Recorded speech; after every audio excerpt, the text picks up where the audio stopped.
For me, I'm going to look at this issue in a very critical way because I've been very much involved in the Mungiki issue. I remember in 1997, when I was practicing law in UK, the issue of Mungiki became very apparent, which informed us to find out what we were going to do with that brutal regime of President Moi, when he wanted to castrate all young Kikuyu males of the ages of 13 and 19. When he circled them and killed many of them, and many of them were thrown in Karura Forest, many of them were thrown in Ngong Forest. In addition to that, and you'll allow me to speak because I have a very strong history with the Mungiki issue as somebody who led the UN to come into this country. At the same time, Moi was vilifying the young Kikuyu male. He also vilified the Kikuyu women, female, young kids. So I called Koigi Wamwere, who is still alive and who can verify this story. I invited him to come to London with the young Kikuyu males that had come in running away for asylum, and at that particular time, they had been denied asylum. So we had to lobby Kenneth Baker, who was the Prime Minister at that particular time. We had also to lobby Tony Blair and Lord Steele, a great friend of Raila Amolo Odinga. By that time, he was Steele of the Liberal Democrats. We went ahead and also included the Scottish National Party and also other political parties to look into the issue of thematic assassinations and killings of the Kikuyu male, of the Kikuyu young male, and depopulating their women. And this history that we are writing down. As a result of that, we lobbied the United Nations Human Rights Commission, of which they sent our special rapporteur, Professor Philip Sons, who came on a fact-finding mission in this country, and then what he found out was very appalling. He made his report to the United Nations in New York, and then the United Nations High Commissioner for Refugees in Switzerland came up with guidelines on how to treat asylum seekers from this nation, especially of the Kikuyu origin.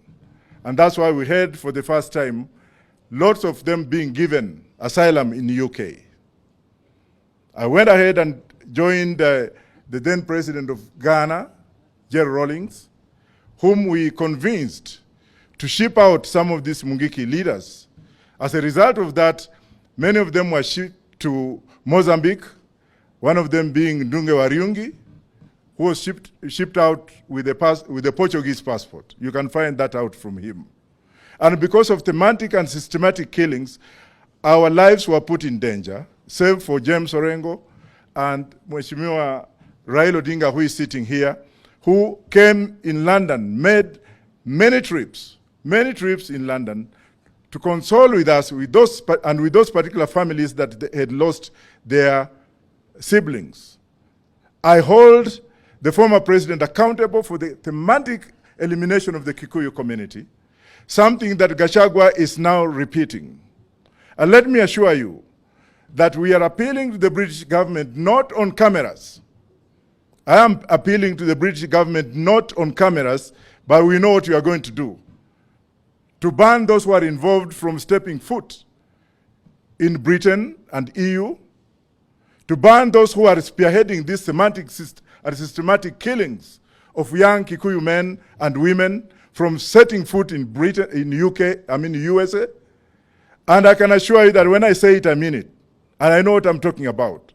And with Baba being here, and the other lawyers being here, and other leaders being here, I can assure you for free that we, having been outside the country, knowing the history of what the Kikuyus did for this country, of what the Kikuyus have done in the entire world, of what the Kikuyus have done to open up the economic development of this country, of how much money is brought in this country through Kenyans in the diaspora, many of them who originated from Mungiki, many of them who remained outside, many of them who suffered, and thank God they have settled in UK, they have settled in the United States, and they are bringing money in the country to improve the economy of this country. Yet some MFs are now taking advantage of political ramifications to kill them. Gachagua is just a small man. You may have the barrel of the gun.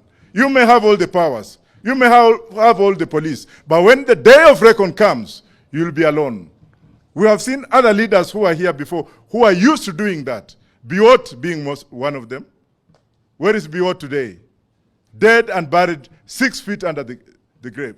What about people like those ones you know from Mount Kenya? When you take power and power corrupts you and you start eliminating people, you start cleansing people, you start ethnicization of one community. How do you think Kenyans are feeling about it? How do you think people in Uganda are feeling about it? How do you think the world is looking you at? Kenya was very peaceful until recently when madness came in after stealing the elections. You want us now to come and work with you? Oh, Professor Wajackoyah can just be brought. And for those who are being bought, we know them. Time of reckoning will come. We are here to appeal to this government to leave Maina Njenga alone. Leave Maina Njenga alone, because you are just making a mole out of a mountain. Maina Njenga has played his role. Maina Njenga has paid for his whatever. Why would you just take one man, shoot his wives, kill them, shoot at him, and then now you want to disperse those young men? They're hungry. When you see a lion, don't think it is a lion when you can put your finger in its mouth. Gachagua has just put his mouth, he has just put his finger in young men who are hungry, making Kikuyus to fight Kikuyus. How do you think other tribes in this country are feeling like? How do you think the Luos are looking at them? What about the Luyas and the Masais? Oh, Kikuyu sasa wameanza kupigana wenyewe kwa wenyewe. Kikuyus are very peaceful people. I have a daughter from that community. I have friends from that community. In the police, I've been promoted by people from that community. In the last general election, I was financially supported by people from that community. Please give me time. Please. I'm hungry. Give me time, because this is something which is going right inside my soul. We cannot allow this. We shall never allow this. And for you who are here, who are related to members of the Kikuyu community, how do you feel when one man who is using taxes belonging to the Kenyan people, who wants to eliminate the entire society, you kill one Kikuyu, 10 are born every day. Moi tried that. Kill 5, 100 are born. These are like the Jewish people. You cannot eliminate. Muzungus tried and they failed. Thank you very much.